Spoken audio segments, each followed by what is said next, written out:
Setiap orang pasti ingin disukai oleh orang-orang di sekeliling mereka. Orang ingin dikenal dengan pribadi yang positif.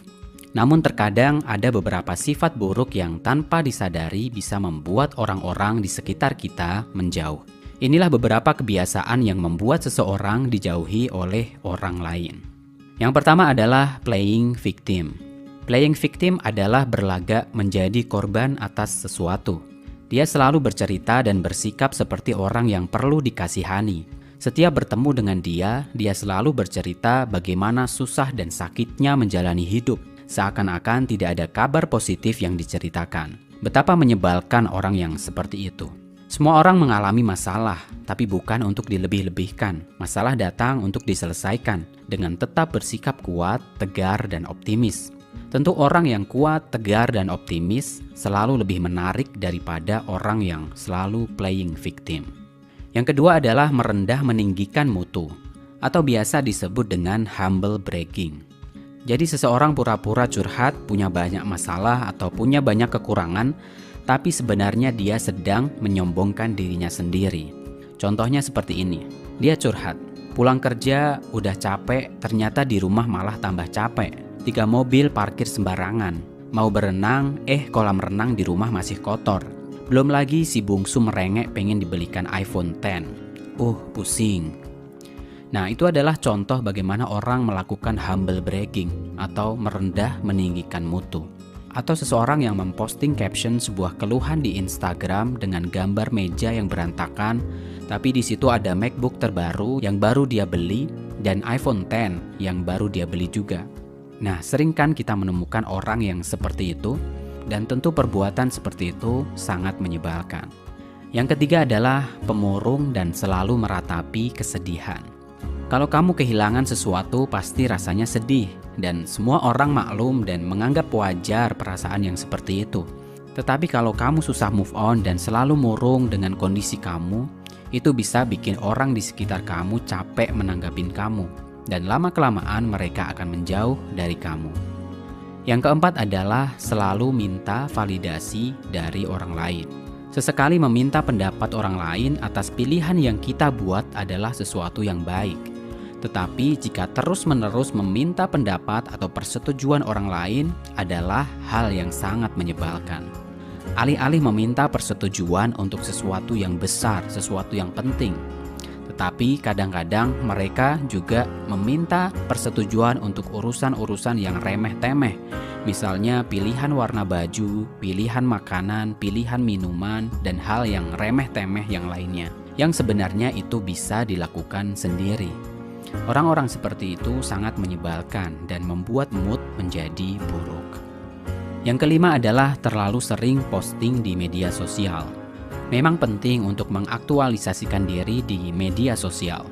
Kita juga bisa share sesuatu yang bermanfaat agar bisa dibaca oleh orang lain. Tetapi kadang seseorang berlebihan menggunakan media sosial.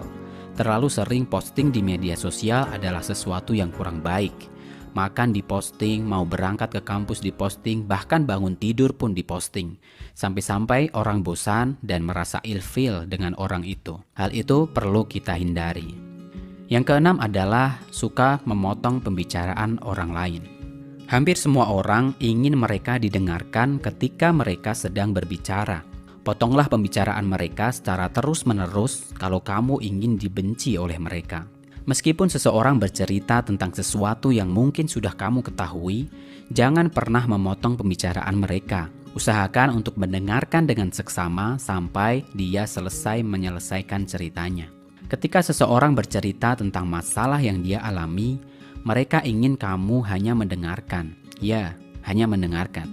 Kecuali kalau dia sudah meminta kamu untuk berbicara, maka bicaralah. Yang ketujuh adalah tidak mengembalikan sesuatu yang dipinjam. Semua orang tentu tidak suka dengan orang yang suka pinjam tapi nggak pernah mengembalikan. Belum lagi kalau dia merasa sok tidak berdosa. Tentu itu akan sangat menyebalkan.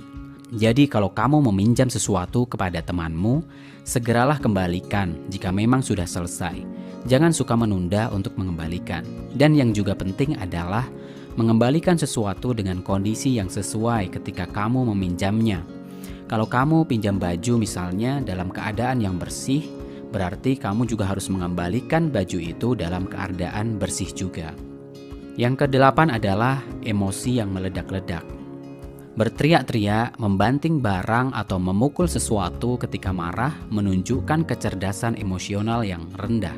Tidak ada orang yang suka dengan orang yang emosinya meledak-ledak dan tidak bisa diprediksi. Justru orang akan takut dan menjauh. Kalau kamu punya sifat seperti itu, segera perbaiki. Datanglah ke psikolog atau orang yang bisa memberikan nasihat. Yang kesembilan adalah sering membatalkan janji. Tentu sangat menyebalkan jika kita punya teman yang sering membatalkan janji yang sudah disepakati. Mengadakan sebuah pertemuan, sudah deal akan datang jam sekian-sekian. Kita sudah siap-siap untuk berangkat, tiba-tiba dia membatalkan acara itu. Sesekali memang kadang ada saat-saat di mana kita harus membatalkan agenda untuk menyelesaikan sesuatu yang mendadak. Tetapi jika terlalu sering, itu artinya sudah menjadi kebiasaan dan tentu akan membuat orang lain kesal. Itu juga menunjukkan bahwa seseorang tidak bisa mengatur waktunya. Yang ke-10 adalah biang gosip. Membicarakan aib orang lain adalah sesuatu yang sudah jelas itu tidak baik. Meskipun kegiatan bergosip adalah kegiatan yang mungkin menyenangkan, khususnya bagi kalangan kaum wanita. Lebih baik seseorang menghindari kegiatan itu. Selain membawa dampak buruk bagi korban gosip, dampak buruk juga akan menimpa si biang gosip. Nama baik si biang gosip akan tercoreng karena tingkahnya tersebut. Meskipun bisa saja orang berlaku baik di depan biang gosip, orang-orang cenderung tidak menyukai si biang gosip. Biang gosip dianggap sebagai orang yang kurang kerjaan, yang bisanya hanya ngurusin kehidupan orang lain. Di belakang, orang-orang justru akan menjauh dan menjelek-jelekan orang yang biang gosip. Yang ke-11 adalah terlalu serius. Hidup memang butuh keseriusan, apalagi dalam usaha meraih tujuan hidup. Tanpa keseriusan, tujuan hidup tidak akan bisa tercapai. Dan karena fokusan itu, seringkali seseorang mengabaikan segala hal yang ada di sekitarnya. Sikap tersebut membuat orang lain menjadi terabaikan dan menganggap bahwa orang itu adalah orang yang terlalu serius. Agar terhindar dari cap orang yang terlalu serius, ada satu hal yang bisa dilakukan.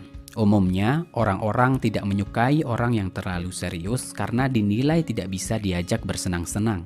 Oleh karena itu, sebaiknya seseorang harus menyeimbangkan antara fokus untuk menata hidup dengan waktu untuk refreshing atau bersenang-senang.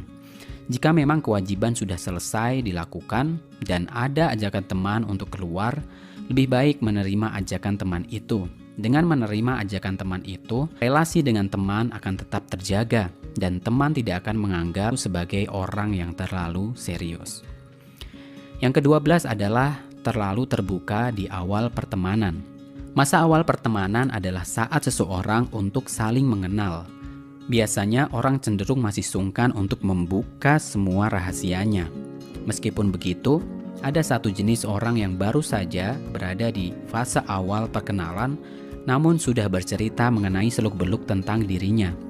Dan yang lebih parah lagi adalah seseorang tersebut sampai curhat tentang masalah pribadinya, padahal baru saja saling mengenal. Dan hal itu bukannya meninggalkan kesan yang friendly, tetapi justru meninggalkan kesan yang buruk. Yang ke-13 adalah berpikiran tertutup. Berpikiran tertutup adalah salah satu sifat yang tidak disukai oleh orang lain. Sikap berpikiran tertutup sering mengantarkan seseorang pada sifat keras kepala. Orang yang keras kepala adalah tipe orang yang terlalu keras pada pendiriannya dan cenderung menganggap bahwa dirinya lah yang paling benar. Orang dengan sifat keras kepala sulit untuk menerima masukan dari orang lain. Dan tentunya sikap yang seperti itu adalah sikap yang sangat tidak menyenangkan. Oleh karena itu, orang perlu berpikiran terbuka, menerima segala masukan, menerima segala hal yang mungkin berbeda dengan pendirian dia. Orang yang berpikiran terbuka akan lebih mudah untuk diajak berkomunikasi, akan lebih mudah untuk menerima orang lain, dan itu akan menyenangkan bagi orang lain. Nah, itulah beberapa hal yang bisa membuat kita dijauhi oleh orang-orang lain. Oleh karena itu, kita harus belajar bagaimana untuk menghindari beberapa hal itu, agar kita bisa diterima oleh orang lain dan juga menyenangkan bagi orang lain. Tetap sehat, tetap semangat. Jika kamu suka dengan channel ini, like dan subscribe untuk mendapatkan informasi yang lainnya.